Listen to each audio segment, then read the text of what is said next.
بسم الله والحمد لله واللهم صل وسلم وبارك على سيدنا محمد وعلى آله وصحبه أجمعين. يا ريت ما ننساش نذكر الله في التعليقات وكمان نصلي على النبي عليه الصلاة والسلام. يلا بينا نبدأ قصتنا. قبل ما نبدأ يا ريت ما تنسوش تحطوا لنا لايك للفيديو وتشتركوا في القناة لو لسه ما اشتركتوش وتفعلوا الجرس على زر الكل عشان يوصلكم كل جديد. وكمان بفكركم ان رابط الواتساب بتاع القناة بتاعتنا موجود في صندوق الوصف. يا ريت ما تنسوش تدخلوا على الواتساب على قناتنا في الواتساب وتعملوا فيها متابعة، وان شاء الله اي قصص بننزلها على القنوات بتاعتنا على اليوتيوب او على صفحة الفيسبوك باذن الله هنعمل لها شير في قناة الواتساب. اتمنى ان القصص تعجبكم واتمنى ان انا اكون عند حسن ظنكم. يلا بينا نبدأ قصتنا. وفي بيت الحاج خليل كانوا كلهم متجمعين على سفرة واحدة. كان الحاج خليل أسرته بتتكون من 3 بنات وابنه الوحيد، وهم دول اللي كانوا كل دنيته. وهنية خارجة من المطبخ فسورية قالت: بقولك ايه يا هنية، خشي صحي كريم، أول مرة يصحى كده متأخر، ده كان بيقعد على السفرة قبلنا. قولي له أبوك وكلهم مستنيينك على الفطار. ده يا حبة عيني امبارح جاي متأخر وتعبان قوي، ما هو لسه نازل الشغل مع الحاج خليل، علشان خاطر كده كان جاي تعبان وجسمه لسه ما اتعودش على الشغل التقيل ده. فعلا على رأيك يا هنية، انت بتفهمي اكتر من امه. هو ايام الدراسة ما كانش بيشتغل، ولما رجع الشغل جسمه كان لسه ما اتعودش عليه. امبارح تعب جدا وما كانش قاعد خالص، ربنا يحفظه لينا يا رب. طبعا هنية هي اللي مربياه، ما كانتش بتسيبه من على ايديها خالص. وانا اقدر انكر حاجة زي دي؟ ده هي اللي مربيه الولاد كلهم. ربنا يخليك يا هنية، انا ما اقدرش استغنى عنك ابدا. والله ده انتوا اللي ناس ذوق يا ست سوريا، هو في حنيتكم عليا انا وبنتي؟ كفايه وقفه الحاج خليل معايا، وقفه كده بمليون راجل، ربنا يديم المعروف ما بينا. فعلا دخلت هنية صحت كريم وقالت له: يلا يا كريم، يلا قوم كلم الحاج خليل والست سوريا قاعدين بره مستنيينك على الفطار، ومش عايزين يحطوا لقمه في بقهم الا لما تطلع، والبنات هيخلصوا الاكل براحتك بقى لو ما لقيتش فطار. لا لا انا قايمه اهو يا دادا هنية، انا بس كنت مستنيكي تيجي تصحيني، مش عارف ليه كده مكسل ومش قادر اقوم. قولي لهم بس يصبروا شويه لحد لما اجي، محدش يخلص البيض. خرج كريم من اوضته وبس ايد ابوه وامه. فكريم قال: هو في ايه، انتوا مش قادرين تستنوا شويه على الاكل؟ يعني هو الاكل هيطير؟ انتوا شايفين بابا وماما ما حطوش لقمه في بقهم لحد لما اجي. طب احنا هنعمل لك ايه، هنستنى يعني استاذ كريم لما يتكرم علينا ويجي؟ احنا جعانين على فكره، المفروض ان انت تصحى بدري عشان ناكل كلنا سوا. ايوه يا بنتي، لازم ان النوس يصحى علشان احنا نبتدي ناكل، ولو عملنا غير كده يبقى عملنا ذنب كبير. مش عارفه ليه يعني ما يكونش مستنيين الحكمدار يجي. يا اختي انتي وهي الحكمدار، واحسن كمان من مليون حكمدار. لمي نفسك يا بنت انتي وهي وكلمي اخوك الكبير كويس، هو ده اللي هيبقى سندكم وظهركم في الدنيا. يا لهوي، ما كانوش سنتين دول يا ماما، بتحسسينا ان اخونا الكبير اكبر مننا مثلا ب10 سنين. في ايه، مش عارفه انت طالعه بيه القلعه كده ليه انت وبابا؟ مالك يا بنت انت وهي عاملين كده ليه؟ ما تكلموا اخوكوا حلو، ده شايل مسؤوليات كانه عنده 40 سنه مش 25، وما شاء الله عليه. انتوا ما بتعرفوش تمشي خطوه من غيره، ولا انتوا مش واخدين بالكم من كده ولا ايه؟ بصراحه احنا ما نعرفش نجيب اي حاجه ولا نعمل اي حاجه من غير كريم. لو كريم مش موجود ما نعرفش نتحرك في حته، ربنا يخليه لنا يا رب. واحنا نقدر نقول حاجه غير كده يا حاج؟ ايوه بصراحه، اول بس لما بنطلب الطلب من هنا بنلاقيه جاهز، احنا بس يا بابا بنحب نهزر معاه وننكشه، انت عارف. كملت نهال كلام وقالت بصوت واطي لكريم: بقولك يا كريم، عمرو خطيبي عايز يخرج معايا النهارده، طبعا بابا مش هيرضى ابدا. ايه رايك لما انت تقنعه ان احنا نخرج ومش هنتاخر والله؟ ايوه كده جبتي ورا، عشان عارفه ان انا اللي هعرف احللك الموضوع ده. بس ماشي يا ستي، انا هظبطها لك، بس بلاش النهارده وخليها بكره، تمام؟ يو بقى يا كريم، هو انت لازم تقولي على يوم غير اليوم اللي انا قايله لك عليه؟ فيها ايه يعني لما يكون النهارده؟ مش هيحصل حاجه يعني؟ لا مش هيحصل حاجه، بس عشان ما ينفعش تحددي ميعاد مع خطيبك للخروج من غير ما تقولي لنا وترجعي لنا الاول، وما ينفعش تكوني سهله كده يا استاذه نهال. انت قولي لعمرو ان اخويا رفض، بس هيظبطها ويكلمك يقولك. مالكم موطيين صوتكم كده ليه يا اولاد؟ بتتكلموا في ايه؟ في حاجه عاملاها يا نهال وما انتش عايزه تقولي؟ انا عارفك لما بيبقى في حاجه بتقعدي جنبه كده وتتكلمي بصوت واطي. لا يا حاج، مفيش اي حاجه. هنعمل ايه بقى في يومنا النهارده؟ الحاج عباس كان عايز يكلمك علشان خاطر طلبيه المكن اللي هو كان عايزها، بس بصراحه قلت له مفيش مواعيد النهارده فاضي خالص. ليه يا ابني كده؟ ده راجل كويس وبصراحة بنعمل مع بعض شغل حلو. هو تقيل شوية في الدفع، بس اهو احسن برضه من غيره، فاهمني؟ لا لا لا، ولا احسن من غيره ولا حاجة. انت بس يا حاج اللي طيب وعايز تمشي الامور كده مع الناس. في احسن منه كتير على فكرة، ده بيبقى عايز ياخد منك المكن باقل الاسعار. بقولكم ايه، بطلوا بقى كلام في الشغل ده، علشان في عريس جاي لاختك النهارده يا كريم. انا قلت لابوك امبارح بس حضرتك ما كنتش موجود. ان شاء الله يوم الخميس عشان تكون عارف في عريس جاي لسهى، عشان ما تجيش ترجع تقولي انا عندي شغل. ما شاء الله. طب كويس، شكلكم كده هتتجوزوا ورا بعض يا بنات ونخلص منكم كلكم. طبعا لازم اكون موجود، انا اخوها الكبير ولازم اكون موجود، ولا ايه يا حاج؟ طبعا. هو انت لو مش موجود ولا مش فاضي ده احنا نلغي اليوم خالص، ما فيهاش اي مشكله. هما يستنوا، بس اهم حاجه تكون انت قاعد في القعده. انت يا ابني اللي هتبقى الكبير بعدي. ربنا يخليك لنا يا حاج، وما يحرمناش ابدا منك ولا من حسك في الدنيا. وان شاء الله كده نفرح بيهم كلهم ونطمن عليهم في بيتهم. وانا نفسي بقى افرح بيك انت. الحمد لله خدت الشهاده وبقيت راجل يعتمد عليه، وكمان شغال مع ابوك، يعني عريس كده من مجاميعه، وكمان معاك الفلوس. ايه اللي منعك بقى ان انت تتجوز وتريح قلبي؟ اللي منعني يا ماما ان انا اتجوز ان انا لازم اطمن على اخواتي البنات، اكون كده فاضلهم ومفيش حاجه شغلاني عنهم ابدا، لحد لما اطمن عليهم في بيت جوازاتهم، وبعد كده ابقى افضل نفسي. وانت يعني يا ابني هتنشغل عنهم في ايه؟ وبعدين هم هيحتاجوا منك ايه وهم قاعدين في البيت اهم، لحد لما ان شاء الله يجي لهم عرسانهم. لا لا يا بابا، ازاي يعني احنا نقدر نمشي خطوه من غيره؟ ده احنا لو نازلين نجيب هدوم ولا عايزين نخرج ولا عايزين نتفسح لازم يكون هو معانا. هو حضرتك بتقدر تخرجنا من غيره؟ على رأيك يا نهال، فعلا يا بابا هو لو خطب ولا اتجوز هينشغل مع خطيبته ولا مراته وهينسى اخواته خالص. لا لا لا، احنا نتجوز وبعد كده هو يبقى يتجوز، وهيلاقي بدل الواحدة 1000. هو بس يشاور ساعتها وكله هيبقى تحت رجليه. شفتوا بقى؟ عيال بتوع مصلحتكم، عايزين الاول يطمنوا على نفسهم وبعد كده انا في الاخر. بس فعلا يا بابا انا مقرر كده لحد ان شاء الله لما اطمن على اخواتي وشكل العرسانة هم بيجوا ورا بعض وهنخلص منهم على طول. طب انتوا بقى كلكم كده خلصتوا كلامكم، نتيجة الثانوية طلعت والحمد لله، انا نجحت وجبت كمان درجة حلوة قوي. ما تعملش بقى يا بابا زي اخواتي وتقعدني في البيت، انا نفسي ادخل الجامعة زي اصحابي. بقولك ايه، الكلام ده خلصان منتهي، وانت عارفة ان مفيش جامعة ولا مروح ولا مجي. انا ما عنديش الكلام ده، انت هتقعدي في البيت لحد لما يجيلك عريس مناسب وانتهى الكلام على كده. هنية جاية بالشاي فنهال قالت قوليلي صح يا دادا هنية، هي جميلة عملت ايه في الثانوية؟ نسيت اسألك من امبارح. اكيد جابت درجة حلوة، انا عارفة ان هي شاطرة قوي. بصراحة هي شاطرة وجابت درجة حلوة قوي وفرحت بيها، بس فاجئتني لما بتقولي انا عايزة ادخل الجامعة وكمان عايزة تخش كلية غالية قوي. الكتب بتاعتها والحاجات دي مش عارفة اسمها ايه، اقتصاد وايه كده، والله ما انا عارفة يا بنتي. سياسة واقتصاد، ما هي قايله لي فعلا يا دادا. طيب ما هي المفروض بصراحة تدخل آداب، هي الكلية دي يعني هتعمل بيها ايه؟ بس آداب هتطلع مدرسة وتدرس للعيال وتصرف على نفسها من دروس الخصوصية. وايه المشكلة يعني لما تدخل سياسة واقتصاد؟ دي بعد كده تشتغل في سفارة، الشغلانة بتاعتها يعني هتكون مركز وحاجة حلوة ولا تقل أهمية أبدا عن المدرسة. أيوة عارفة إن هي هتشتغل، بس يعني هتشتغل إزاي في سفارة والكلام ده؟ الحاجات دي عايزة واسطة وفلوس.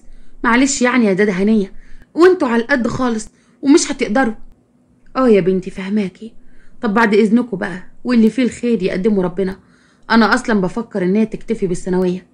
بعد ما دخلت هنية كريم قال ايه يا نهال، هو انت كلامك كده زي الدبش، ليه ما تعرفيش تقولي كلمتين على بعض حلوين؟ على فكرة يا دادا هنية اتكسفت جدا، المفروض تتكلمي بطريقة احسن من كده.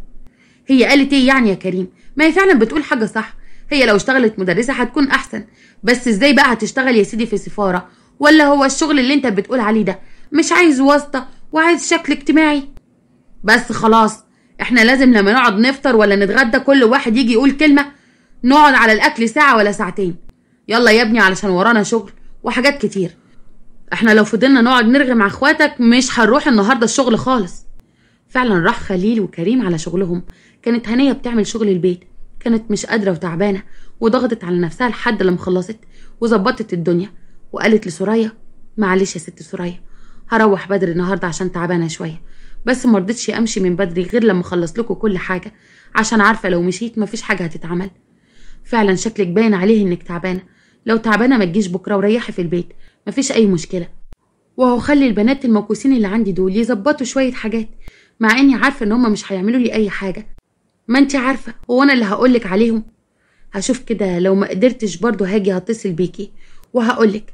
معلش والله شكل كده السكر والضغط عاليين عليا شويه، عشان كده مش قادره اكمل بقيه اليوم، بعد اذنكم. فعلا هنيه اخدت بعضها وراحت على بيتها، وجميله فتحت لها الباب وقالت ايه ده يا ماما، مالك فيكي ايه؟ اول مره تيجي كده بدري وكمان وشك تعبان، تعالي خشي استريحي. فعلا والله يا بنتي تعبانه جدا ومش قادره، بس قلت اخلص لهم الحاجات اللي ورايا، عشان هم هناك ما بيعرفوش يعملوا اي حاجه خالص. ما انت عارفه البنات. ما اعرفش انت بتضغطي على نفسك كده ليه يا ماما؟ انا كذا مره اقول لك اقعدي بقى من الشغل ده، وانا هشتغل في اي مصنع وهعرف برضو اصرف عليكي، لكن انت اللي ما بترضيش. وانا هسيبهم ليه يا بنتي؟ دول ناس كويسين ومحترمين جدا، وانا بحبهم بصراحه. انا طول عمري وانا شغاله معاهم وبعتبر نفسي واحده منهم. ايوه بس انت بتكبري وبتتعبي نفسك، والمشكله ان هم مش بيدخلوا في بيتهم حد غيرك، على الاقل يجيبوا اي واحده تساعدك في شغل البيت والضغط يخف من عليكي شويه. هم بيقلقوا جدا يا بنتي وما بيحبوش اي حد غريب يدخل البيت، وانا يا بنتي هقولك ما انت عارفاهم. يلا بقى خشي حضري لي اي حاجه كده كلها، عشان بجد جعانه قوي وكمان عايزه استريح. جميله دخلت تحضر الغدا لمامتها، وهي في المطبخ تليفونها رن وقالت الو يا استاذ كريم، ما كلمتنيش النهارده ليه؟ بجد انا زعلانه منك قوي كده، ما تفتكرنيش حتى ولا حتى بمكالمه. ايه يا سيدي نسيتني ولا ايه؟ وانا اقدر انساكي؟ خلاص بقى ما تزعليش يا ست البنات، والله انت عارفه من ساعه لما خلصت الامتحانات واتخرجت بقيت مشغول مع بابا جدا. انت عامله ايه؟ كويسه؟ اه يا سيدي كويسه الحمد لله. ماما النهارده والله جايه تعبانه جدا، انا بجد قلقانه عليها قوي، مش عارفه هي مالها جايه مرهقه كده ليه. ما تقلقيش يعني يا جميله، هتلاقي بس شويه ارهاق، برضو مامتك سنها كبر، لو عايزاني ان انا اروح اكشف عليها بكره مفيش مشكله، هاخدها على احسن مستشفى. مش مهم ان انت تيجي، انا هاخدها كده واروح لاي مستشفى حكومي واعمل لها شويه تحاليل واظبط لها الدنيا. انت اهم حاجه عامل ايه؟ اليوم بيبقى وحش قوي لما بتكلمنيش. انا الحمد لله كويس، ولا تروحي ولا تيجي، انا هاجي ان شاء الله بكره اخدها اكشف عليها واعمل لها التحاليل اللازمه. انا مش بعمل كده عشان خاطر هي مامتك، انا بعمل كده عشان هي داده هنيه، وكمان عشان اشوفك. داده هنيه؟ انا مش قلت لك كذا مره يا كريم ان ماما هتفضل هي داده هنيه وانا بنت الشغاله اللي عندكم، ومش هيحصل لنا ان احنا نبقى لبعض ابدا؟ بس انت اللي بتكابر مش عارفه ليه. والله انا ما اقصدش، انا عارف ان انت بتتضايقي من الكلمه دي، بس هي الكلمه اتعودت عليها.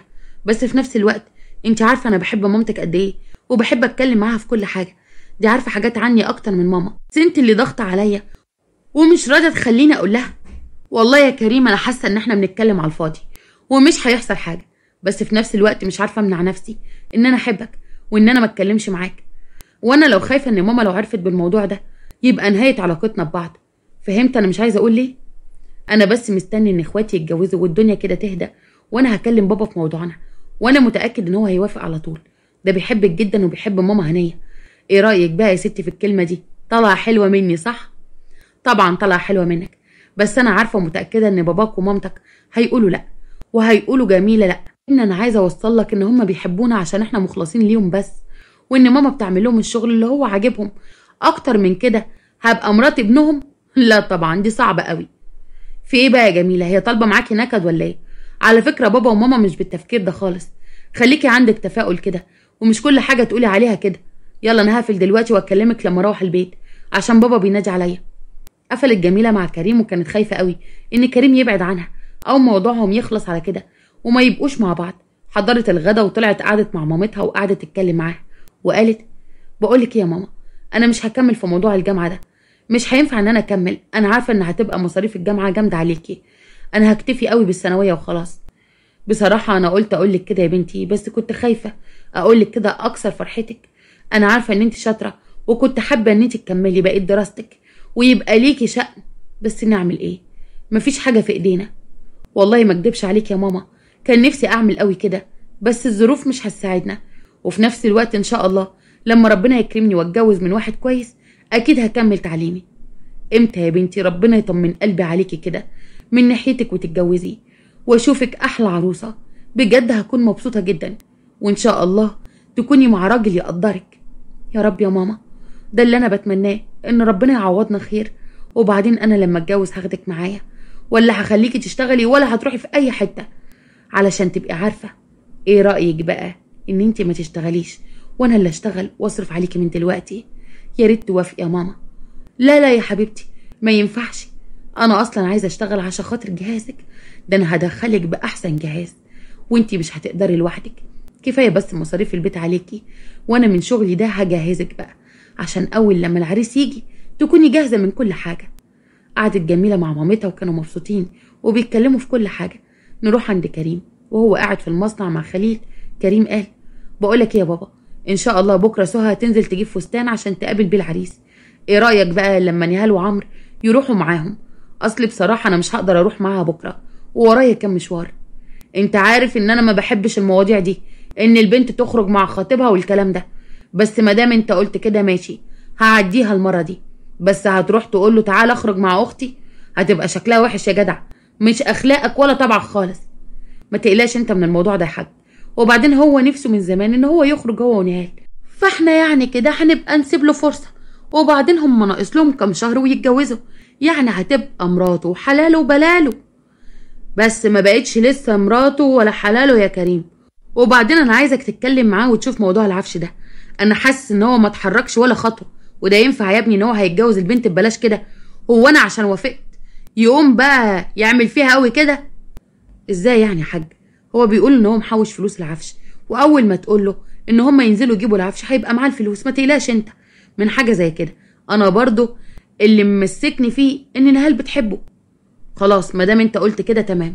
واحنا اصلا يا ابني عندنا حاجه اسمها حب. انا رضيت واخدت واحد اقل من مستوانا عشان هو ابن الحلال وابن ناس طيبه وما بصتش للفلوس. وفي نفس الوقت لما قعدوا القعده الشرعيه نهال وافقت عليه، بس برضه ما يستقلش بينا عشان انا وافقت بيه. مين اللي قالك يا حاج ان هو بيستقل بينا؟ مفيش الكلام ده. بس احلى حاجه فيك انك مخلي لكل واحده من اخواتي الشقه بتاعتها وكمان موضبها لها. دي احلى فكره والله. ما انا يا ابني مش عارف نصيبهم هيبقى في رجاله عامله ازاي. اهي الاولى نهال جوزها على قده، يا دوبك موظف، وكانوا هيخشوا في شقه ايجار. اهو بدل ما يخش في الايجار يخشوا في شقتها وهي بتاعتها. انا برضو عايزه امن لهم حياتهم، وخدوهم فقراء يغنيكم الله. والله يا حاج ده اللي مطمن قلبي ومخليني لما اجي اخد العروسه ما ابصش على المستوى ولا الشكل ولا الكلام ده، ابص على الادب والاحترام والاخلاق. صح ولا ايه؟ لا لا لا، انت يا ابني هتبقى غير. احنا عايزين لك واحده على الفرازه، ادب وجمال وتعليم، وكمان بنت ناس، علشان عيالك كده يطلعوا زي ابوهم، ولاد ناس. بس اخواتك البنات هو نصيبهم كده اللي بيجيلهم. مين اللي قالك كده يا ابويا؟ ما هو ده برضه نصيبي، وممكن يكون نصيبي في واحده فقيره ما معاش فلوس. هنقول للنصيب لا؟ هو انت ليه كلامك بيتغير عن كلام اخواتي البنات؟ انت اللي بتنقي وانت اللي بتختار. ليه بقى تروح تنقي واحده تعليمها قليل وانت تعليمك عالي؟ تنقي واحده بنت ناس تعرف كده تعلم اولادك الذوق والاتيكيت، وفي نفس الوقت ما تكونش طمعانه فيك وعينها مليانه. فهمتني؟ فهمتك. يبقى نشوف الموضوع ده بعدين. اهم حاجه دلوقتي نفرح باخواتي ونخلصهم ونسلمهم لايد جوازاتهم، وبعد كده نبقى نشوف موضوع اللي لسه ما جاش اوانه ده. وزي العاده كل يوم يخلصوا شغلهم وروحوا على البيت على طول. وطبعا كانوا البنات محضرين العشاء ومستنيين باباهم خليل. وباباهم قال: ايه ده ما شاء الله، بناتي هم اللي بيحضروا العشاء بايديهم؟ طب والله كويس، ده انتوا بقيتوا بتتحركوا وبتساعدوا هنيه اهو. بصراحه هي كبرت وما بقتش قادره تعمل كل حاجه بنفسها.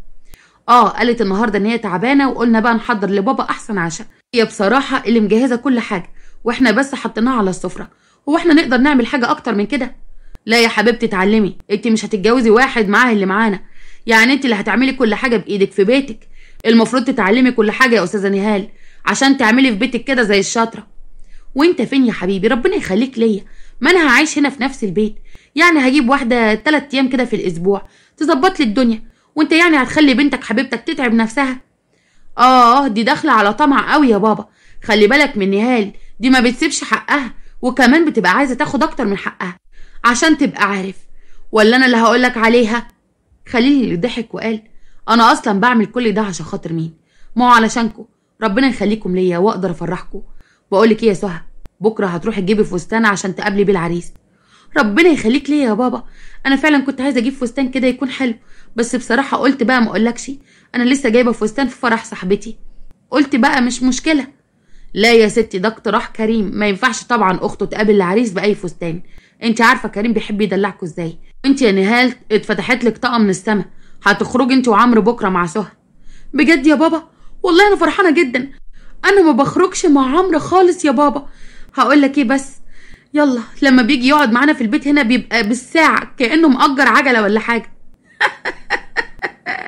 على رأيك يا بت، ده أول لما عمرو يا دوبك تيجي الساعة 7 يا دوبك يتعشى، وأول ما تيجي 8:30 أبوك يبص في الساعة وهو يسحب نفسه يعني زي الكتكوت المبلول يجري طيران على بره.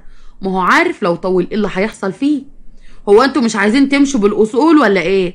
طبعا لازم أبص في الساعة عشان يفهم إن خلاص الوقت اتأخر. يا ست لما يتجوزوا يبقى يقعدوا مع بعض ويشبعوا كمان من بعض. ده لولا كريم هو اللي قال لي، انا ما كنتش خليتها تخرج معاه اصلا لحد لما يتجوزها. شفتي بقى يا ست نهال؟ اي خدمات. انت عارفه طبعا ان انا اللي بمشي المراكب اللي واقفه وبخليها تجري في البحر طيران.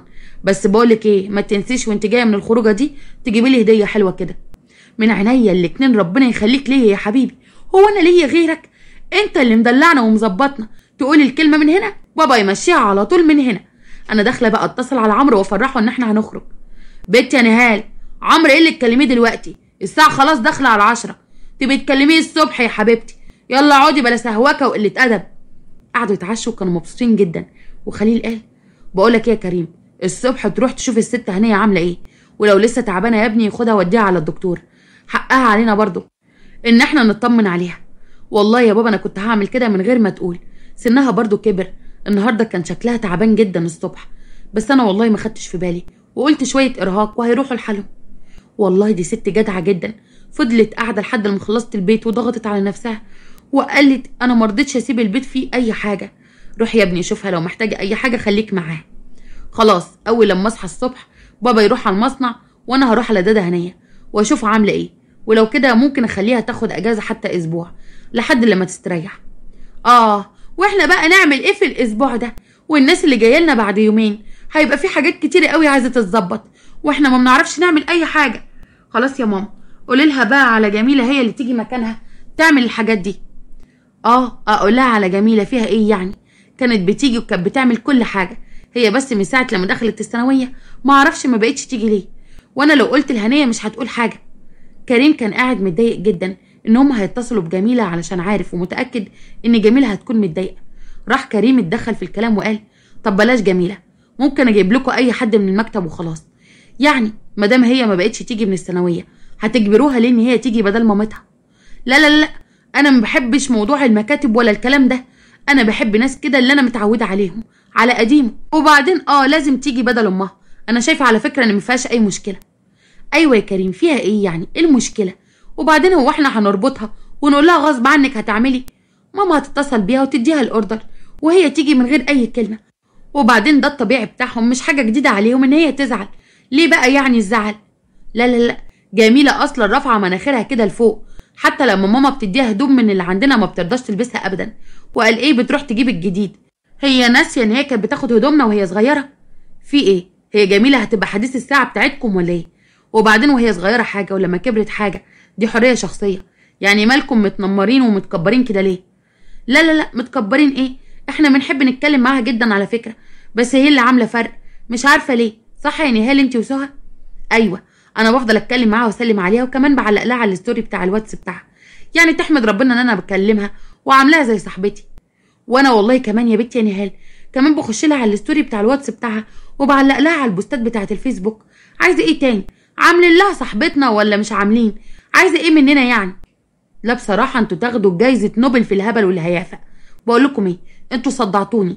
انا داخل اقعد شويه في اوضتي وانام. بقول لكم ايه، ما تنسوش العصير بتاعي اللي كانت دايما دادا هنيه بتعمله لي. فينك يا دادا؟ ليه كده يا حبيب امك؟ ما انا موجوده اهو، هروح اعمل لك احلى كوبايه عصير. ما تقلقش انت من اي حاجه، انا عارفه ان ابني رياضي وما بيحبش ولا الشاي ولا القهوه.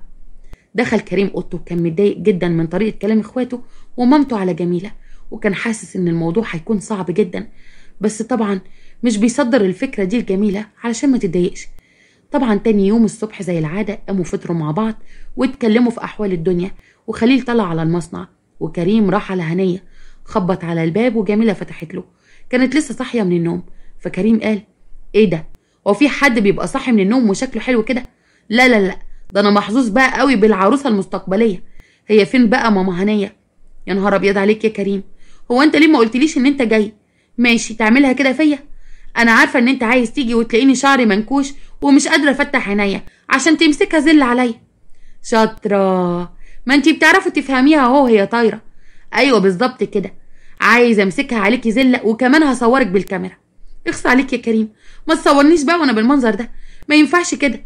ماشي، يوم ليك ويوم عليك يا استاذ كريم. هنية اللي كانت بتزعق من جوه: بنتي يا جميلة بتكلمي مين على السلم؟ انا سامعة صوت كريم. خش يا كريم تعالى، انا قاعدة في الأوضة اهو يا حبيبي. بتسألي مين ازاي؟ هو في حد بيجي يسأل عليكم غير العبد الفقير لله؟ ازيك يا ماما هنية، عاملة ايه دلوقتي؟ كله تمام؟ انا حاسس ان انتي مش تمام. ماما هنية دي طالعة من بقك زي العسل، اوعى بقى تخلينا اتعود عليها، عشان لو قلتلي ده هنية تاني هزعل منك. انا والله يا ابني في نعمة كبيرة، الحمد لله. طبعا في نعمة تبقى عندك الرضا ده كله وما تبقيش في نعمة؟ طبعا ماما، هو انتي ناسية ان انتي اللي مربياني ولا ايه؟ لو انتي ناسية انا عمري ما انسى حاجة زي كده. ربنا يخليك ليه يا حبيبي، وعلى طول كده جابر بخاطري. بنتي يا جميلة قومي حضري له فطار من بتاع امك، عشان انا متأكدة ان كريم ما فطرش كويس النهاردة. ما انا عارفة اخواتك ما بيعرفوش يعملوا حاجة. على رأيك والله يا ماما هنية، ما بيعرفوش يعملوا حتى طبق البيض بتاعك ده، ولا طبق الفول كده اللي بالقوطة والثوم. ياه، حاجة كده عظمة. اعملي لي بقى واحد لو سمحت يا جميلة. وانا اعمله لك ليه ان شاء الله؟ هي كوباية شاي بلبن وسندوتش جبنة، مش عايزة كلام كتير. ولا اقول لك كمان مفيش سندوتش جبنة، ايه رأيك بقى؟ هو عند. طيب تمام، انا اخد ماما هنية واروح احسن مطعم فول وطعمية ويعملوا لنا احسن فطار. صح ولا ايه يا حاجة؟ ما تقولي لبنتك حاجة، هي جاية عليا كده ليه؟ انت يا بنتي قلت الادب. خلاص انت لو مش عايزة تقومي انا هقوم اعمل كل حاجة لكريم. ده كريم يتعمل له احسن حاجة، ده نني عيني من جوه. حبيبتي يا ماما، ربنا يخليكي ليا. لا بجد تعالي انت وجميلة نفطر بره، وبعد كده نطلع نعمل شوية تحاليل ونطمن عليكي ان التعب بتاعك ده ما ينفعش نسيبه كده من غير اي ادوية. في ايه يا كريم يا ابني، مالك مكبر المواضيع كده ليه؟ انا كويسة وهبقى زي الفل، يومين بالعدد وهكون تمام التمام. ما تقلقش عليا، انا زي البومب. والله انا عارف ان انت تمام التمام وكل حاجة، بس في نفس الوقت نطمن عليكي. ايه المشكلة يعني؟ لو السكر عالي والضغط عالي نظبطهم، وخدي يا ستي اجازة اسبوع كده تريحي فيه شوية. فعلا يا ماما انت لازم تاخدي اجازة اسبوع تريحي جسمك فيه والدنيا تكون تمام. ويا ستي عادي، محدش قالك ما تروحيش الشغل، بس روحي بس لما ترتاحي. تمام يا حبيبتي، هو انا ليا غيركم؟ هعمل اللي انتوا بتقولوا عليه. فعلا كريم خد جميلة وهنية وفطروا بره، وراح عمل لها شوية تحاليل وظبط لها الدنيا، والدكتور كتب لها على شوية ادوية، وجميلة كانت راجعة مبسوطة جدا لحد لما جه تليفون سوريا. وسوريا قالت: الو، ازيك يا هنية، عاملة ايه يا حبيبتي؟ انا قلت اطمن عليكي. هو بصراحة كريم طمنا وقال لي الدنيا تمام، بس برضه قلت لازم اكلمك واشوفك عاملة ايه. هو في اغلى منك عندنا؟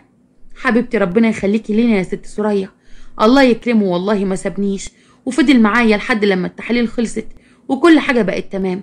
ربنا ما يحرمنيش منكم ابدا، هو انا ليا حد غيركم ولا منك يا حبيبتي؟ انا عارفة والله انت لما كنتيش تعبانة ما كنتيش سبتينا اليومين دول. انت عارفة بقى سهى جايلها عريس بكرة، انت عارفة ان احنا خيبة وما نعرفش نعمل اي حاجة من غيرك. يا لهوي، صحيح يخيبني، انا نسيت قوي الموضوع ده، بس والله ما قادرة اقف على رجلي ولا قادرة اتحرك، اعذريني. انت عارفة ما يمنعنيش عنكم الا الشديد القوي والله. انا عارفة، هو انت هتقولي لي حاجة غير كده؟ طبعا كلنا عارفين، ده الحاج خليل زعلان عليكي قوي ومتضايق وبيقول دي كانت زي الجمل. بس معلش، ممكن تبعتلنا جميلة الاسبوع اللي انت هتقعديه ده، لو معلش يعني لو منتقل عليكي. هنية ما كانتش عارفة تقول ايه، بس في نفس الوقت هم كانوا كويسين معاها جدا وما كانتش بتحب ترفض لهم اي طلب.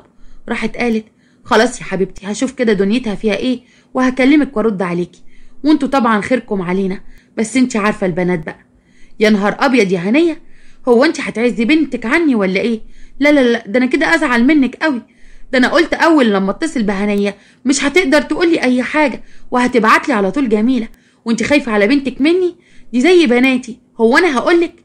والله ما اقدرش، انا عارفه ان انت هتعمليها زي بنتك، بس هي بقالها كتير ما بتجيش عندكم، هي دي بس الفكره.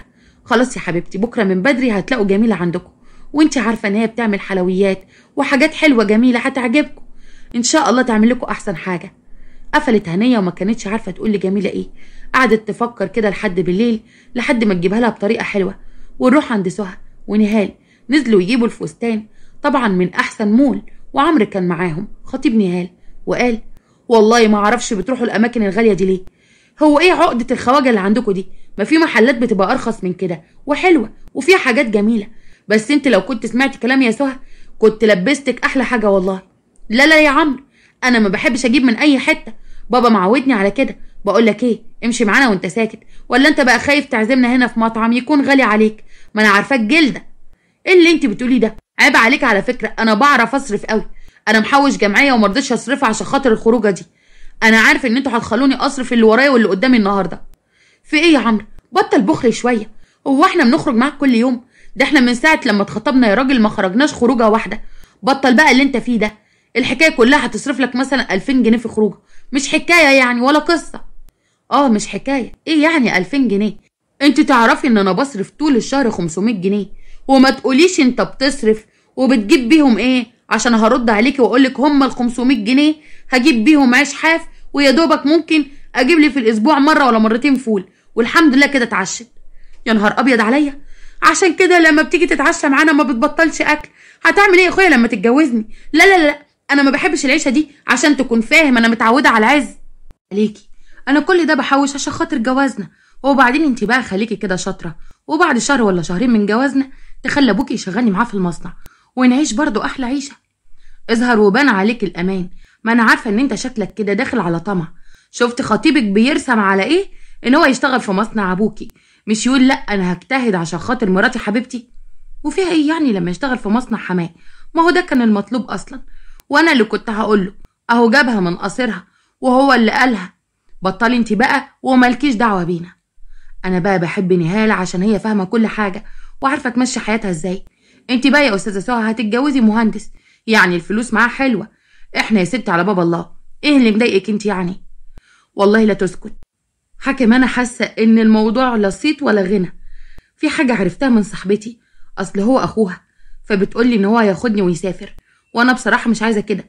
ما هو لو سافر العيشه مش هتبقى هناك زي هنا، وانا مش عارفه اعمل ايه. سهل قوي، انت اقعدي معاه، ولو انت ارتحتي له تخليه يقعد هنا، وهو برضو مهندس ميكانيكا، يعني ينفع يشتغل في المصنع بتاع المكن بتاع بابا، وكده نبقى ضربنا عصفورين بحجر واحد. ما تاخديش واحد معاه قرشين عشان انت اللي تمشيه، مش هو اللي يمشيكي. انا اللي ماشيه مش هو اللي يمشيني، صح يا بنتي نهال؟ واخد بالك انت يا عمرو؟ حاسه انك قاعد مركز، انت فاهم نهال بتقول ايه؟ هي اللي هتمشيك مش انت اللي هتمشيها، فاهم؟ وانا موافق، ايه المشكله يعني؟ مراتي وحبيبتي وامشي ورا كلامها. امال همشي ورا كلام مين؟ همشي ورا كلامك انت؟ كل اللي نهال تقول عليه هو اللي هيبقى صح. تعجبني انت يا عمرو، جايب من الاخر وصريح، بس الكلام ده طبعا عمرك ما تقوله قدام بابا، عشان لو بابا كان عارف الكلام ده ما كانش دخلك بيتنا من اصله. بس كلام نهال يعقل ويحترم، تفكيرك جامد والله يا بنتي. شفت اختك بتعرف تفكر ازاي؟ اقعدي بقى معاه وشوفي، لو هو كده حلو وجميل وارتحتي له يبقى تمام، تقولي له خليك قاعد هنا، وبعد الجواز تشتغل في مصنع بابا على طول. امال كل الهلومه دي هتروح لمين؟ ما هو لينا برضو. كلام سابق لاوانه. تمام ماشي، يلا بقى يا استاذ عمرو عشان هنخليك تدفع ال 2000 جنيه غصب عنك. هو انت يعني مش هتدفع حاجه في الجوازه دي؟ نهال وسهى قعدوا يضايقوا في عمرو، وفعلا خلوه يصرف، وخرجوا مع بعض وكانوا فرحانين. وطبعا عمرو وغيره هيبقوا جايين واخدين العرايس على طمع. ونروح عند هنيه، وكانت بتتكلم مع جميله وبتقول بقول لك ايه يا جميله، سوريا النهارده اتصلت عليا وقعدت تتحايل عليا، تقول لي علشان خاطري خلي جميله تيجي تقف مع البنات، ده هي اختهم الرابعه، لان هي شاطره وبتعرف تعمل كل حاجه. ايه رايك لما تروحي تقفي معاهم الاسبوع اللي انا مريحه فيه ده؟ انا قلت اسالك، ايه اللي انت بتقوليه ده يا ماما؟ هو انت عايزين اروح اشتغل عندهم؟ لا لا لا، انت عارفه من بدري ان انا مش هروح عندهم ولا هعمل اي حاجه، ولا اصلا ليه علاقه بالشغل بتاعك ده. يعني انت بتستعري ابن امك؟ وايه المشكله يعني لما تبقي عارفه ان هم بيعاملوك ازاي؟ دول بيعاملوا احسن معامله، والناس كويسين معانا. ايه يعني لما طلبوا مننا طلب نقول لهم لا ونتنك عليهم؟ دول ما بيعملوش معانا كده وبيعاملونا كويس جدا. اه ماشي يا ماما، وانت بقى عايزانا اروح من اول بكره عشان طبعا عريس الاستاذه سهى هيبقى موجود. مين اللي هيقدم المشروبات ومين اللي هيعمل الحاجات دي؟ طبعا ما فيش غير الخدامه بنت الخدامه، صح ولا انا غلطانه؟ اخصى عليكي، ليه بتتكلمي كده؟ خلاص يا جميله مش عايزاكي تروحي ولا تعملي حاجه، والخدامه دي هي اللي ربتك وعرفت تربيكي احسن تربيه، بس شكلي كده ما عرفتش اعلمك تتكلمي ازاي مع امك. والله انا اسفه يا ماما، لساني بس خني. خلاص هروح اعمل لك كل اللي انت عايزاه، اهم حاجه انت ما تضايقيش نفسك. انا بضايق عليكي جدا لما بتكوني زعلانه والله. يا بنتي انت عارفه هم لو ناس وحشين والله ما كنت وديتك عندهم، انما دول ناس كويسين معانا. شفتي كريم عمل ايه علشاني وانا تعبانه؟ دول ناس ما تروحيش عندهم ليه بس؟ خلاص يا ماما اللي انت شايفاه صح انا هعمله لك، ما دام هو ده اللي هيريحك خلاص. ما تزعليش مني بقى، وهاتي دماغك يا ست الكل، ادي بوسه. جميله بعد ما خلصت الكلام مع مامتها دخلت على الاوضه وقالت لهناء ان هي هتنام، بس ما كانتش هتنام خالص. دخلت وقعدت تعيط، مش عارفه يا رب هقدر اتجوز حب حياتي ولا لا. انا حاسه ان هي كل ما بتتعقد، وحاسه كمان ان مامته واخواته عايزين يكسروا نفسي، بس يا رب انت اللي عالم باللي جوايا. قعدت تصلي وتدعي كتير ان كريم يكون من نصيبها، وفضلت تدعي لحد لما نامت. تاني يوم الصبح هنية صحت جميله معاها. يلا يا حبيبتي روحي من بدري عشان تبقي معاهم، وما تتضايقيش يا جميله، والله هم ناس زي السكر، وانا يعني هقولك عليهم ما انت عارفاهم. خلاص يا ماما انا مش متضايقه، انا قايمه اهو عشان اروح لهم. اهم حاجه تكون انت مرتاحه وما تكونيش زعلانه مني من اي حاجه، ده اللي يهمني اكتر من اي حد. فعلا جميله راحت عند سوريا، خبطت على الباب وكريم قام، وكان كلهم قاعدين بيفطروا على السفره. فكريم قال ايه ده يا جميله، ايه اللي جابك هنا؟ في حاجه ولا ايه؟ ماما هنيه فيها حاجه؟ ايه ده لسه الجو بدري جدا. لا يا كريم، ده هنيه ما فيهاش اي حاجه، انا جايه اكمل المشوار بتاعها. هي مش واخده اجازه اسبوع؟ ازاي تقعدوا اسبوع من غير خدامه؟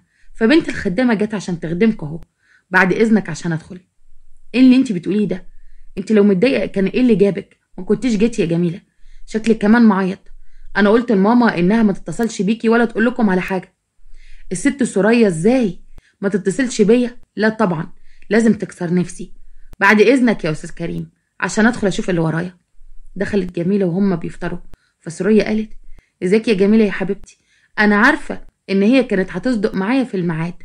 اكلك في المطبخ، يلا اقعدي افطري، وبعد ما هنفطر نشوف بقى هنعمل ايه، ورانا حاجات كتيره قوي النهارده. جميله دخلت المطبخ وكانت مخنوقه بالعياط ومش عارفه تعمل ايه، والكريم ما كانش عارف ياكل وكان متضايق جدا. فخليل قال له مالك يا كريم متضايق كده ليه؟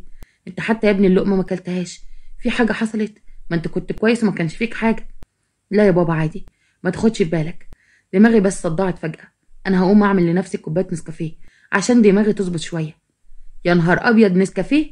ايه يا ابني ده انت ما بتشربوش خالص، ولا يمكن عشان خاطر دماغك وجعك؟ خلي البت جميله تعمله لك وتدخله لك الاوضه. تقوم انت ليه تعمله؟ ريح نفسك يا حبيبي، ده انت بتيجي من شغلك تعبان ومهدود قوي. لا هتلاقيها بتفطر دلوقتي، انا هخش اعمل كوبايه نسكافيه بنفسي، وبعدين عشان انا ما بشربهاش كتير بحب كده اظبطها بنفسي. دخل كريم المطبخ وكانت جميله قاعده بتعيط. كريم بص لها وقال ممكن بقى ما تعيطيش، ما دام انت تعبانه ومتضايقه قوي كده؟ ايه اللي جابك؟ ما كنتيش جيتي. انا عارف ان الموضوع صعب عليكي، بس بجد مش عارف اعمل ايه. ولا صعب ولا حاجه يا استاذ كريم، تعال اتفضل. اقوم اعمل لك حاجه؟ وامرني، انا الاسبوع ده خدمتكم لحد لما امي تقوم بالسلامه. بطلي بقى طريقتك دي، انا بكلمك ومتضايق وانت بتضايقيني اكتر. انا يا ستي داخله اعمل النسكافيه بايدي، ولو سمحتي بقى بطلي طريقتك دي معايا، انا تعبان اصلا.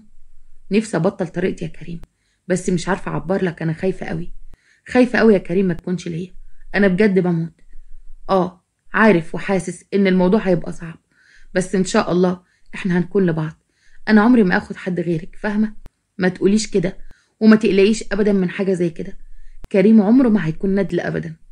وهما بيتكلموا مع بعض سهى كانت سامعه كل الحوار، ونهال داخله اوضتها وقالت لها مالك يا بت يا سهى، واقفه كده ليه بتتصنطي على المطبخ؟ في حاجه؟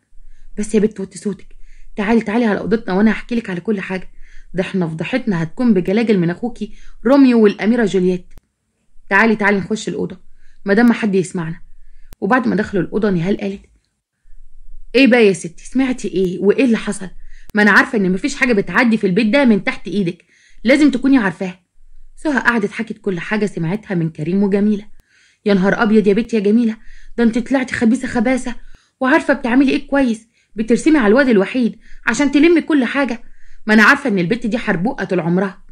يا بنتي دي بترسم رسم على تقيل قوي، وهي عارفه ان كريم هو اللي كلمته هنا الكل في الكل، وهتعرف برضه تخلي ابوكي يبقى خاتم في صباعها.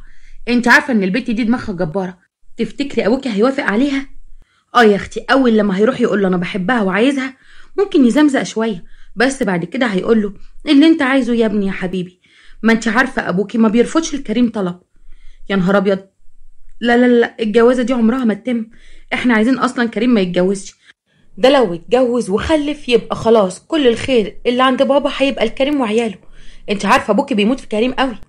وهما بيتكلموا هيام دخلت وقالت ايه ده، في ايه مالكم قاعدين وحاطين راسكم في روس بعض كده ليه؟ لا لا، لازم تحكولي وتقولولي ايه اللي حصل. انتوا عارفين مفيش حاجه بتعدي من تحت ايدي ابدا. اسكتي، ده خيبتنا تقيله قوي. تعالي يا اختي لما احكيلك، مش حاجه حلوه قوي يعني عشان تعرفيها. احكي يا سهى الهيام اللي انت حكيتهولي. فعلا سهى حكت كل الكلام، ونهال قعدت تحكي مع هيام وقالت لها على اللي في دماغها. فهيام ردت عليهم وقالت وفيها ايه يعني، ما انتوا برضو عايزين تاخدوا من خير ابوكوا. هو يعني يا نهال جايبه لابوكي رئيس وزراء؟ ما انت جايبه له عمرو اللي مش لاقي ياكل اصلا. هو احنا هنضحك على بعض؟ انا يا اختي هتجوز عمرو عشان اعرف امشيه على دماغي واسستمه. وبعدين يا بنت انتي، هو انت شفتي عمرو قبل كده شغال سواق عند ابوكي ولا خدام عندنا؟ برضو المقامات محفوظه. المقامات محفوظه. بصوا، انا مش فارق معايا كل اللي انتوا بتقولوه ده. انا اللي فارق معايا ان البت جميله دي ما تاخدش اخوكوا. ليه بقى؟ لانها رافعه مناخيرها لفوق قوي من غير اي حاجه. الا بقى لو اتجوزت اخوكوا هتبقى ليلتنا طين. ايوه، هتبقى ليلتنا طين فعلا. وهو شكله بيحبها واتضايق في حبها. احنا لازم بقى ننزل لها ونعرفها مقامها، ونعرفها ان البيت ده للخدمه وبس، مش ان هي تيجي تعيش فيه. متفقين يا بنات؟ نهال وهيام طبعا قالوا متفقين. اللي انت هتقولي عليه هنمشيه بالظبط.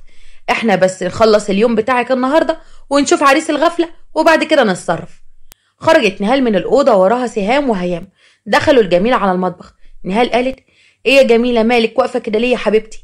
هو انت مش متعوده على غسيل المواعين ولا ايه؟ ولا ماما هنيه هناك في البيت حطلك غساله اطباق؟ انا شايفه ان المطبخ يعني زي ما هو. ايوه فعلا يا جميله، لا لا لا، خليكي كده خفيفه زي الداده هنيه. داده هنيه بتخلص المطبخ ده كله في نص ساعه، وانت جايه بقالك ساعتين وما عملتيش اي حاجه. انا النهارده اهل عريسي جايين وعايزه كل حاجه تكون تمام. ايوه شوفي بقى سهى بتقولك ايه، احنا عايزين الدنيا تكون هنا 5 نجوم. ده جاي لها مهندس وهو جاي لها اي حد؟ هو انت تعرفي الحاجات دي منين؟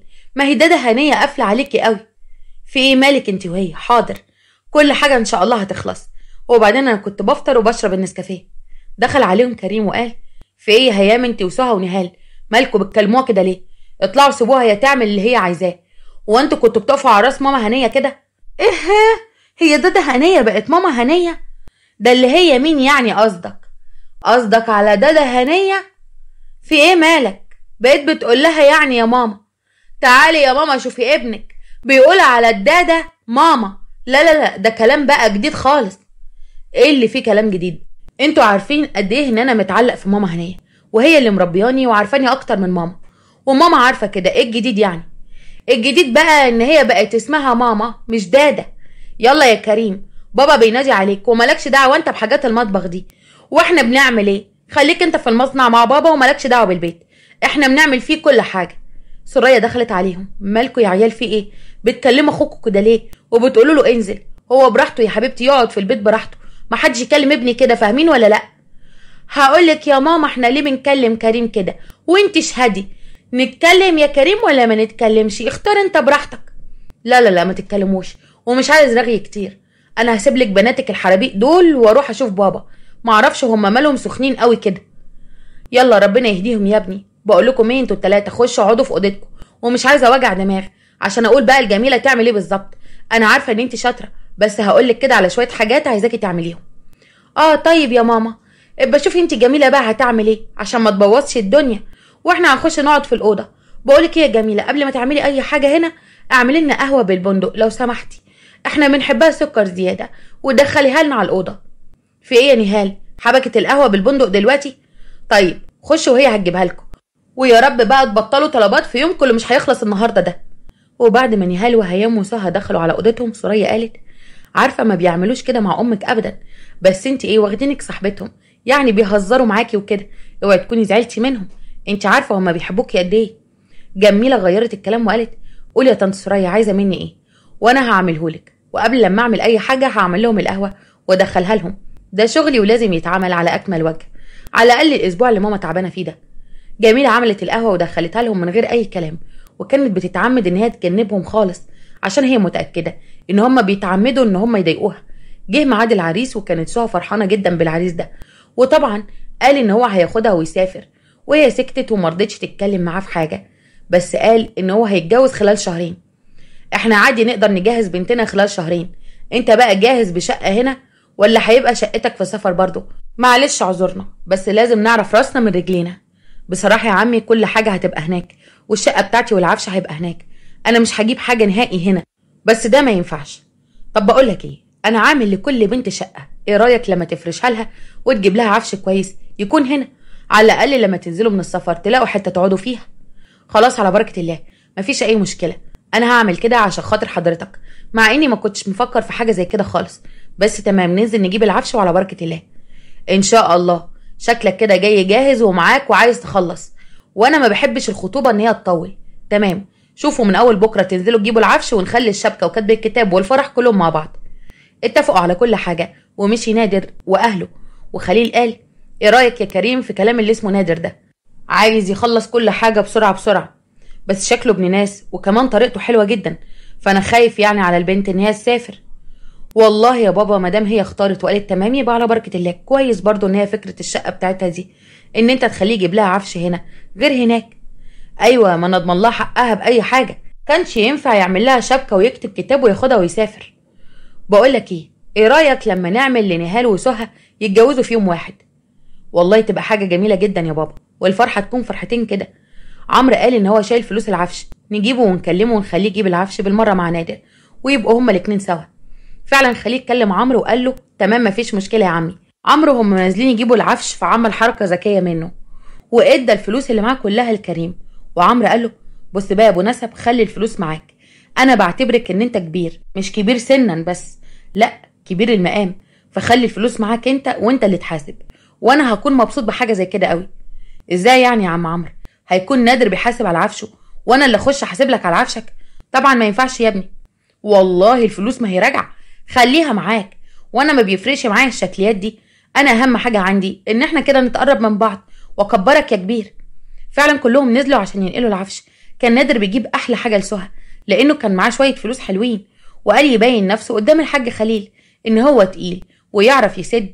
ونهال كل لما تنقي حاجه كريم كان يبص على الفلوس ويقول لنفسه ان الفلوس قليله جدا وما تجيبش حق حتى اوضه النوم.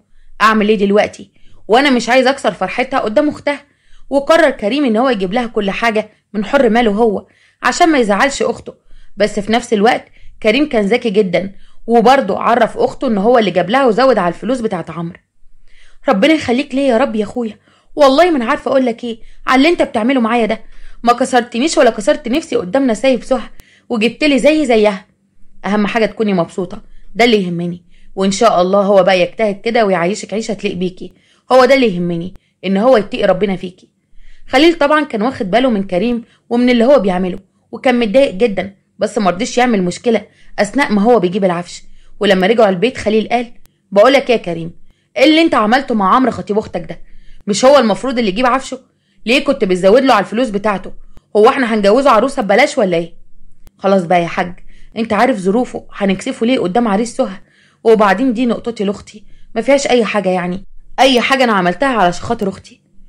بطل الطيبه اللي انت فيها دي، المفروض كده تكون ناشف معاهم عشان يبقوا عاملين لك قيمه وخايفين منك. عارف الطيبه دي ما تنفعش في الدنيا دي، اسمع من ابوك. هو انا لما ما اكونش طيب مع اخواتي هكون طيب مع مين يا بابا؟ طبعا ربنا يخليك ليهم ويخليك لينا كلنا، ويخليني ليهم واقدر ابسطهم طول العمر. انت يا بابا ما تعرفش انا قد ايه بحب اخواتي. والله عارف يا كريم، ربنا يخليك ليهم يا حبيبي، واشوفك كده احلى عريس في الدنيا، واللي انت بتعمله كله معاهم يترد لك في فرحك ان شاء الله. انا عايز اعمل اكتر من كده في فرحتك. ربنا يفرحنا كلنا بيك يا حبيبي. يا كريم، هبقى مبسوطه جدا يوم فرحك، ده انا هعمل لك عمايل، هخليك ما تجيبش شقه لا لا لا لا، ده انا هخليك تجيب فيلا، وفيلا ايه على مستوى كمان. اه طبعا احنا هنجيب له فيلا. شقق ايه ده، كريم يقعد في احسن فيلا. انا اهم حاجة عندي تبقى راحته ويكون مبسوط، ده كفاية ان الحب اللي هو بيحبه لنا ده. احنا هنعمل معاك احسن حاجة يا حبيبي. وطبعا البنات كانوا سامعين كل الكلام ده. فنهال ردت وقالت: هو انت يا بابا ما جبتلناش الفيلا اللي نقعد فيها واحنا بناتك؟ ولا حتى ماما اللي هي مراتك قعدت فيها؟ عايز تقعد مرات كريم في فيلا؟ هو انا بقعد مرات كريم؟ انا بقعد كريم واريحه، كفايه الراحه اللي هو مريحها لنا. شوفي عمل معاك ايه. انت المفروض بعد كده تسكتي وما تتكلميش في اي حاجه خالص. بقول لك ايه يا واد يا كريم، احنا هنخلص من سهى ونهال في ضربه واحده. ايه رايك بقى في البت اخت نادر؟ بنت كده جميله، وقال ايه يا واد، معاها كليه الصيدله، حاجه كده قيمه. لا لا لا، مش عايز انا دلوقتي. وبعدين انا اللي هختار عروستي، وانا يعني عشان تبقى واخده كليه الصيدله تبقى هي حلوه؟ يعني هي ما بتتقاسش كده يا ماما، وما تقلقيش انتي بس بيا. كانت جميله سامعاهم وخرجت بصينيه العصير. ونهال قالت: اصل بصراحه يا كريم انت ما ينفعكش غير واحده كده تكون دكتوره، مش تكون اي حاجه كده، لازم تكون قيمه وسيمه. هو انت مش حاسس بنفسك ولا ايه يا كريم؟ اوعى تفكر ان انت تاخد واحده اقل منك ابدا. ممكن انت تسكتي عشان كلامك بصراحه بيعمل مشاكل. ان شاء الله بس نطمن عليكم من الاول، وما تقلقوش من عروستي، انا هجيبها وهتكون ست البنات واحلى واحده في الدنيا. جميله وهي بتحط الصينيه على الترابيزه راحت هيام خبطها، وقعت الصينيه من على ايديها. فهيام قالت: ايه ده يا جميله اللي انت بتعمليه ده؟ مش تخلي بالك؟ هو انت ما بتشوفيش ولا ايه؟ فتحي عينك كده يا حبيبتي شويه وما تركزيش في كلامنا، ركزي في اللي انت ماسكاه. ايه اللي انت بتعمليه ده يا هيام؟ من امتى اصلا بتزعقي لحد كده؟ معلش قومي يا جميله، فداك الكوبايتين ولا ايه يا بابا؟ ايوه طبعا يا هيام، المفروض تتكلمي بطريقه احسن من كده. هو انا معودكم ان انتوا تتكلموا بالطريقه دي؟ اعتذري لجميله وقولي لها انا اسفه وما تزعليش. نعم؟ اقول لي مين انا اسفه؟ يعني هو انا عشان غلطت؟ ده هي اللي غلطت كمان، وبعدين انا اللي اعتذر لها؟ لا لا لا، ده كده يبقى كتير قوي. بقول لكم ايه، انا داخله اوضتي وعمري ما هقول لحد انا اسفه. ايه اللي انت بتقوليه ده يا بت انتي؟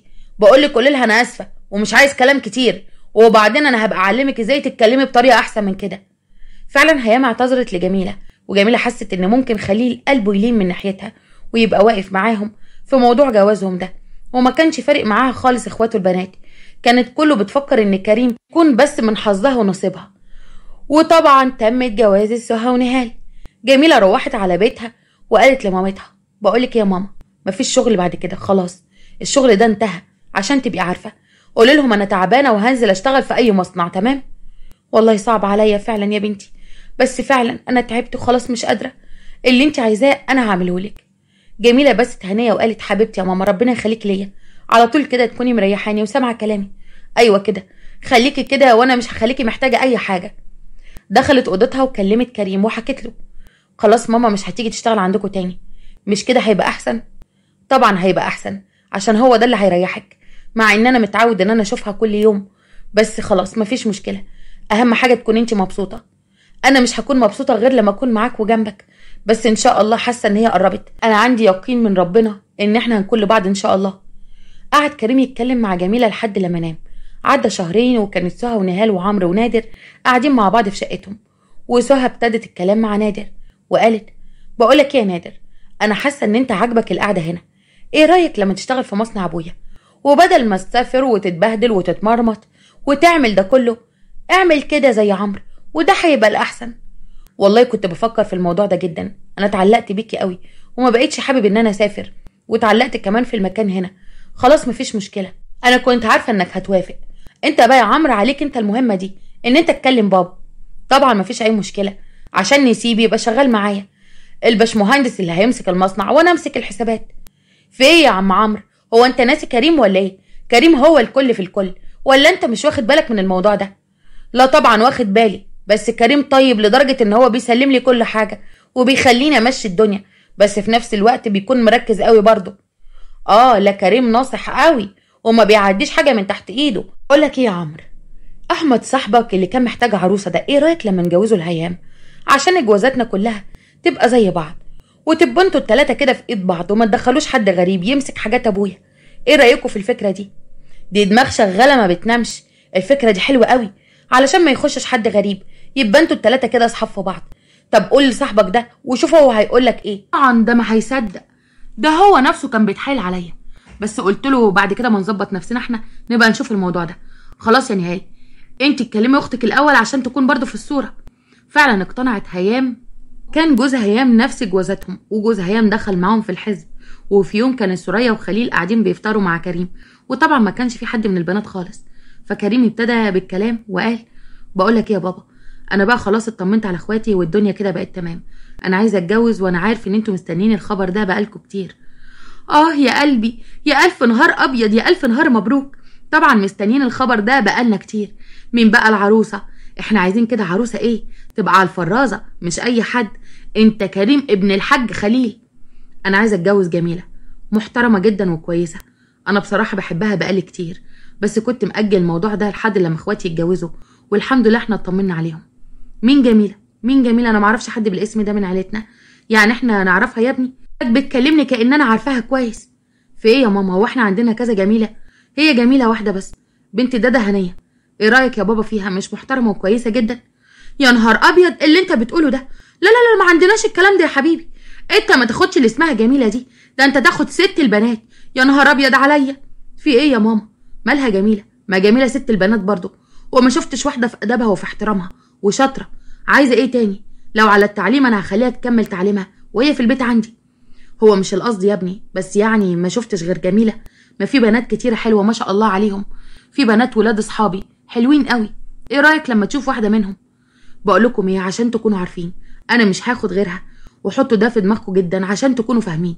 مشي كريم وكان بيكلمهم بطريقه مش حلوه خالص، وخليل كان مستغرب جدا هو وسوريا. والبنات نزلوا وهم قاعدين كانوا زعلانين جدا. فنهال قالت: مالك يا بابا انت وماما عاملين كده ليه؟ اول مره انزل الاقيكم مكشرين كده. في حاجه يا جماعه؟ حد يفهمني. سوريا قعدت تحكي لبناتها وكانت عماله تعيط. فسهى قالت: يا نهار ابيض، هيجيب لنا جميله وكمان ابتدى يعلو صوته عليكي انت وبابا. كريم عمره ما عملها. لا لا لا، البت دي تلاقيها عامله له حاجه. بقول لكم ايه، انا مش هضيع ابني مني. انا هروح اتقدم معاه الجميله، واللي عاجبه عاجبه واللي مش عاجبه يروح يشرب من البحر. نزل خليل وكان حاطط في دماغه انه يروح مع ابنه ويحقق له اللي هو عايزه. وفعلا كان كريم فرحان جدا. ونروح عند سوريا وهي قاعده في وسط بناتها: شفت ابوك واخوك عملوا فيا ايه؟ طب احنا هنعمل ايه في الورطه اللي احنا فيها دي؟ انا مش عايزاه ياخدها، انا عايزاه ياخد ست البنات، في الاخر ياخد جميله. انتي بس زني على بابا وما تخليهوش يهاودوا في الموضوع ده. حتى لو راح يخطبوا جميله ما تخليهوش يقفلوا في الجوازه، علشان كريم يخاف ويرجع تاني. انتي عارفه ان هو بيحبني قد ايه؟ ده شكله عاند جدا، كانها يا اختي عامله له عمل ولا ايه. انا خايفه على الواد قوي. احنا كده هنسيبه لها وهي بقى اللي تتحكم فيه براحتها. لما تعرف ان بابا حرمه من الميراث ومش هيديله اي حاجه، هي اللي هتسيبه لوحدها. بس خلي بابا كده ينشف ويقول له: لا انا مش موافق على الجوازه دي، ولو انت مصمم تبقى خلاص ما تقعدش في المصنع بتاعي ولا تشتغل فيه. عند كريم وهم في الشغل طبعا اخد ابوه وعلى طول راحوا على هنيه، وخلى ابوه يتكلم هنيه وقرا معاها الفاتحه. بس طبعا ما كانش برضه موافق، بس قال يريح ابنه. وكان كريم فرحان جدا وكمان جميله. ولما رجعوا البيت سوريا قالت لخليل: ايه يا خليل، انا مش عايزاك تهود الواد في الموضوع ده. البت هتاخده ومش هيرجع لنا تاني. احنا عايزين نجوزه ستها. خلاص يا اختي، انا رحت وكلمت هنيه والدنيا بقت تمام، وكمان قرينا الفاتحه. فما تتكلميش في الموضوع ده كتير، انا مش عايز اخسر ابني. يا نهار ابيض عليا، هو انت ماشي مغيب وراه كده ليه؟ اسمع كلامي والدنيا هتبقى احسن. ولو على الفاتحه عادي ما فيهاش مشكله، هي يعني ما كانتش كاتبه كتاب. يعني انت عايزاني اعمل ايه؟ عايزاني اقول له اطلع يلا بره المصنع؟ لو عايز تتجوزها يبقى انت ولا ابني ولا اعرفك واخنق عليه. طب ليه؟ هو عمل لنا ايه عشان نعمل فيه كده؟ ده ابني ونور عينيا يا خليل، ونفسي ان هو يكون احسن الناس. بس البنات قالوا لي لما نعمل كده هي البنت هتسيبه ومش هيقدر يعيش حياه صعبه وهيرجع لك تاني. احنا بقى اللي نجوزه احلى واحده. والله تفكير حلو برضه. خلاص ما انا هرجع اقول له ان انا مش همشي في الموضوع بتاع جوازكو ده. لو انت عايز تكمل روح لوحدك وبطولك، وكمان من غير الشغل بتاعنا. وفعلا تاني يوم كان قايم كريم يقول لابوه: يلا بقى يا بابا، انا نازل النهارده مع جميله عشان نشتري الشبكه. كنت اتمنى قوي ان امي واخواتي يكونوا معايا، بس هما اللي مش عايزين. وانا كمان عشان تبقى عارف انا مش عايز. ولو انت عايزها يبقى هتخسرنا كلنا، وهتخسر المصنع، وهتخسر كل حاجه عشان تكون عارف. وانا مش فارق معايا اي حاجه، اهم حاجه عندي جميله، وانا هقدر اشتغل واقف على رجلي. انتوا كده مش بتعاقبوني، انتوا كده بتضيعوني منكم. بس برضه براحتكم. نزل كريم وكان متضايق جدا وزعلان منهم كلهم، وراح على جميلة وحكى لها على كل حاجة، وكانت هنية قاعدة. بقولك ايه يا ابني، ما تخسرش ابوك، روح واسمع كلامه وخليك معاه، ولو جوازك من بنتي ده هو اللي هيخسركوا بعض يبقى بلاش منها. انا مش هتجوز حد غير جميلة، وبعدين انا ما عملتش حاجة غلط، ومحدش شريك ان انا اتجوز اللي انا عايزها وبحبها. بس عايزة اعرفك حاجة جميلة، قلتيش اي حاجة، انا لسه هبدأ من الصفر، وانا مش عايزة اي حاجة من الدنيا غيرك انت، ولا عايزة فلوس ولا عايزة اي حاجة. ولو الفلوس هي اللي هتفرقنا عن بعض انا ما تفرقش معايا، اهم حاجة نكون سوا. وانا كنت متأكد من ردك ده جدا، بس كان واجب عليا برضو ان انا اعرفك، وان شاء الله هخليكي اسعد واحدة في الدنيا، وان شاء الله ربنا هيكون معانا عشان احنا ما بنعملش حاجة غلط. فعلا عدت الايام، وكان كريم بيشتغل بعيد عن باباه، وباباه كانت حالته النفسية متدمرة حرفيا، بس كان بيسمع كلام مراته وبناته.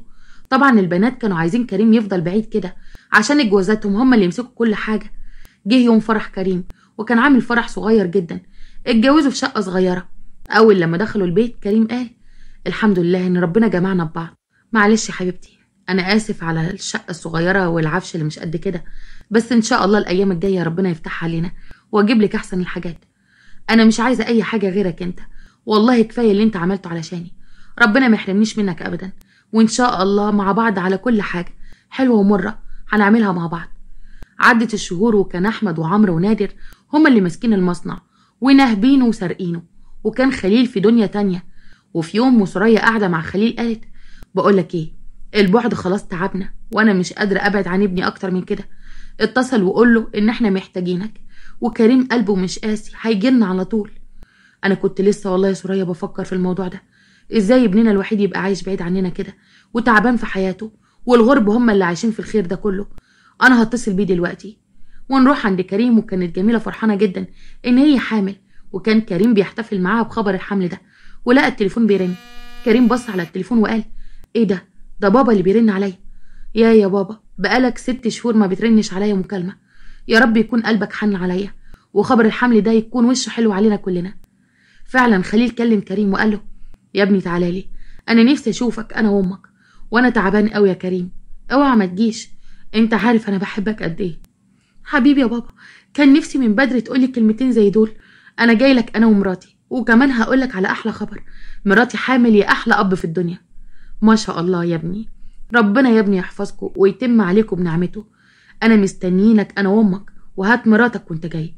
فعلا كريم راح لباباه ومامته هو وجميلة، وزعلوا جدا على حالتهم. وكريم لما قعد يتكلم مع باباه امال فين البنات يعني، مش شايفهم قاعدين معاكوا ليه، مش المفروض ما يسيبوكمش، دول قاعدين في بيت واحد، هما فين يا بابا؟ راحوا صيفوا كده مدة 10 ايام في شرم الشيخ، سابونا انا وامك في الزعل والتعب. هما مش زيك خالص يا كريم، انت القلب الطيب، ازاي يعني يروحوا يصيفوا وانتوا بالحالة دي؟ دول ما عندهمش دم ولا ايه؟ ولا انت يا حاج كده؟ قوم شد حيلك، احنا عايزينك. احنا هنشد حيلنا يا ابني لما تكون معانا انت ومراتك.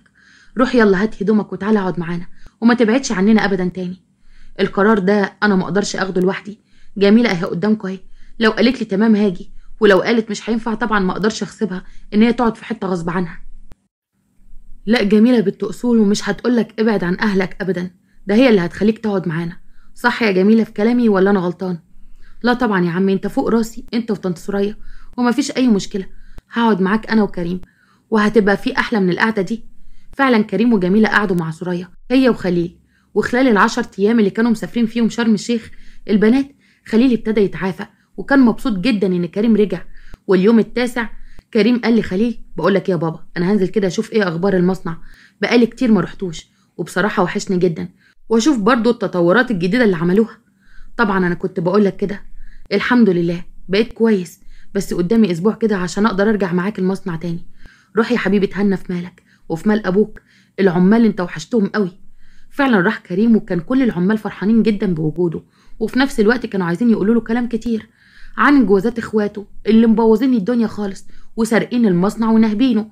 وكريم كان زعلان على حال المصنع لانه ما كانش كده خالص. رجع البيت وكان متضايق، وكانوا لسه اخواته البنات جايين من السفر. اول لما دخل البيت اتفاجئوا بوجود كريم ومراته. ايه ازيكم يا اخواتي، عاملين ايه؟ طب انا ما وحشتكوش؟ لا بجد، انا عمري ما كنت اتخيل ان انا هنت عليكم كده، بس اقول لكم على حاجه، انتوا وحشتوني حقيقه ما اقدرش انكرها. ايه ده كريم، ازيك عامل ايه؟ ازاي يعني ما وحشتناش؟ بس بابا هو اللي كان زعلان منك، واحنا بصراحة كنا زعلانين على زعل بابا. هو ده مش من حقنا ولا ايه؟ يا سهى، عشان كده سبتوه ورحتوا تتفسحوا. فعلا شكلكوا زعلانين على بابا قوي، ده انتوا من كتر الزعل قعدتوا في شرم 10 ايام. بس بابا شكله ان هو فايق وجميل اهو. كويس يا كريم، وكويس ان انت رجعت، مبروك. وكانوا رجالتهم واقفين ساكتين، كان باين عليهم الزعل جدا، وكريم لاحظ حاجة زي كده. وكلهم طلعوا، وكريم حكى لابوه على اللي حصل كله في المصنع، وقال له انا مش هتكلم مع اخواتي البنات في اي حاجة دلوقتي غير لما اعمل كام حاجة كده الاول. انت عارف ابنك عاقل وبيحب يحل كل حاجة بالعقل. هتعمل ايه؟ احنا برضو مش عايزين نحبسهم، كل واحد يا ابني مراته حامل، انت عارف انهم كلهم متجوزين ورا بعض. وانا عمري ما اعمل كده يا بابا، وحضرتك عارف حاجة زي كده. بس في نفس الوقت لازم اشوف اخر عمرو ونادر واحمد ايه. ما ينفعش نسيبهم كده، احنا عمرنا ما عملنا حاجة وحشة معاهم عشان يعملوا فينا كده ويسرقوا المصنع بالطريقة دي. طبعا عند البنات كل واحدة في شقتها كانت متضايقة جدا، هي وجوزها، وكانوا خايفين ان كريم يكتشف السرقة، بس طبعا بعد ما اكتشفها خلاص. وعلى كده بقى هو ما اتكلمش في حاجة ولا باين لهم اي حاجة. تاني يوم الصبح عمرو ونادر واحمد كانوا نازلين عند خليل. يلا بقى يا رجالة عشان نروح المصنع وكل واحد يشوف شغله. وخليل وكريم طمنوا قلبهم ان اكنهم معرفوش اي حاجة بحوار السرقة دي، وكل واحد كان بيتصرف بطبيعته خالص. وابتدى كريم يراقب عمرو اللي لقاه نازل من شقة مشبوهة ومعاه 2 بنات، راح مصورهم. وفي يوم تاني راقب نادر ولقاه قاعد في نايت كلاب بيلعب قمار. اعوذ بالله من غضب الله، فعلا الفلوس الحرام تعمل اكتر من كده، وتقود صاحبها انه مش يلعب قمار بس. استغفر الله العظيم يا رب. المهم ان كريم صوره هو كمان. اما احمد فكان على الله حكايته، بس كان ماشي معاهم في الطريق ده، ان هو يعني عنده نسبة طمع بس مش زيهم، يعني من الاخر معهم عليهم. وفي مرة وهم قاعدين كلهم بيتغدوا على سفرة واحدة، كريم قال بقولكم ايه يا رجالة، عايزين كده نتجمع ونتكلم مع بعض، بس بعيد عن قعدة الستات دي. ايه رأيكم نتجمع في المصنع ولا نروح نقعد على اي كافيه؟ لا تعالوا نروح نقعد في اي كافيه نغير جو المصنع ده. ايه رأيكم في الموضوع ده؟ يبقى تمام، يلا بينا. وبعد اذنك يا حاج لازم تكون قاعد في القعدة دي، انت برضو الكبير بتاعنا. طبعا لازم اكون موجود، انا الحمد لله صحتي رجعت لي يا ابني، ده انت ابني وسندي وظهري. من ساعة ما رجعت وانا صحتي رجعت لي من تاني. يلا حبيبي ننزل مع بعضينا. جميلة قامت تشيل الاكل بس لقيتهم كلهم قاعدين ومش عايزين يتحركوا. راحت سورية قالت في ايه يا بنات، هي جميلة اللي هتشيل الاكل لوحدها ولا ايه؟ لا كل واحد يشيل مكان. ايه المشكلة يعني؟ ما هي متعودة على كده، هي دي حاجة جديدة عليها؟ في ايه يا ماما مالك؟ اتغيرت كتير قوي. واتغيرت في ايه يا حبيبتي؟ ابني حبيبي رجعلي ومراته اثبتت ان هي واخداه مش عشان خاطر فلوسه والكلام ده، لا واخداه عشان فعلا بتحبه ووقفت معاه وقفة حلوة. بصراحة مش باين، ما هي برضو بتتلون على كذا لون، عشان كده تحسوها ان هي طيبة، بس هي ولا طيبة ولا نيلة. يلا يا جميلة شيل الاكل اللي على السفرة واعملي لنا الشاي.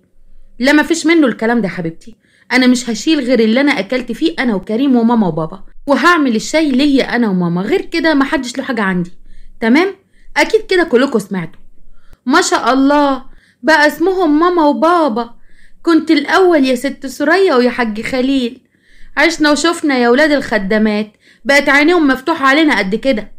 راحت سوريا مزعقة لهيام، وكانت مفاجأة للبنات كلهم ازاي مامتهم تعمل فيهم كده علشان خاطر جميلة. بس جميلة انبسطت جدا من رد فعل سوريا، وحست ان هي فعلا هتعيش مرتاحة معاهم. ونروح عند كريم، طبعا واجههم بكل حاجة، وكمان بموضوع السرقة وكل حاجة بالأدلة. والله هي بس طمعة، وبعدين يعني انت لما واجهتنا واتكلمت معانا الكلام ده يا كريم انا فقت، ومش عايز اي حاجة من الدنيا غير ان انا ارجع عن اللي انا فيه واتوب لربنا. بصوا بقى عشان تكونوا فاهمين، انا رجعت يعني عيني هتبقى عليكم، هديكوا فرصة واحدة هتمشوا فيها عادل، وهتكونوا مع اخواتي بما يرضي الله. عملتوا بما يرضي الله مفيش حاجة هتطلع، والمسامح كريم. بس لو عملتوا غير كده مش هتلوموا غير نفسكم. خلاص يبقى كل واحد يروح لحاله، وبرضه مش هحبسكم عشان خاطر بناتي في بطنهم حتة منكم. والله يا حاج خليل انت وكريم ناس محترمة جدا، ومش عارف ازاي احنا عملنا كده، بس ان شاء الله هنمشي بما يرضي الله معاهم. وكريم رجع وهيتأكد من الكلام اللي احنا بنقوله ده. وكلهم رجعوا على البيت الكبير، كانت البنات كلهم قاعدين، وخليل قال بصوا يا بنات، جميلة بقت اختكم الرابعة، مش عايز اي مشاكل ومش عايز اي طريقة وحشة تتكلموا بيها معاها. وجميلة طبعا نفس الكلام، انا لسه مكلماهم ومفهماهم ان شاء الله هنعيش في هدوء يا حاج، احنا مش عايزين اكتر من كده، واحنا اسرة الحمد لله كبيرة، خلينا كده نعيش وسط بعض بالخير. هو ده والله يا ماما اللي انا بتمناه، ان كلنا نعيش في خير مع بعض. وانتوا يا اخواتي انتوا حبايبي، نفسي تحبوني نص الحب اللي انا بحبه لكم. والله والله ما هتلاقوا حد يخاف عليكم قدي. فعلا الاخ سند وظهر، محدش هيفضل معاكي طول العمر غيره، وجوزك ممكن في ثانية يقولك انت طالق، بس اخوكي عمره ما يقدر يشيل اسمه من على اسمك ابدا. افهموا الكلمتين دول كويس قوي، ومن بعد الاخ ما فيش منه تاني. فعلا البنات بقوا كويسين مع جميلة، وجميلة هي اللي ابتدت معاهم بالخير، وهم ابتدوا يعاملوها نفس ما هي بتعمل. وكريم كانت عينه على جوازات اخواته، واتعادلوا كانوا كويسين جدا، وكانوا عايشين في بيت واحد مرتاحين من غير لا غيرة ولا حقد، والدنيا بقت احسن ما بينهم. ودي كانت نهاية قصتنا، اتمنى تكون عجبتكم. لو عجبتكم ما تنسوش تشتركوا في القناة وتفعلوا الجرس على زر الكل، وكمان ما تنسوش تحطوا لنا لايك للفيديو دعما لينا عشان نستمر. اشكركم جدا واشوفكم في قصة جديدة، وسلام عليكم.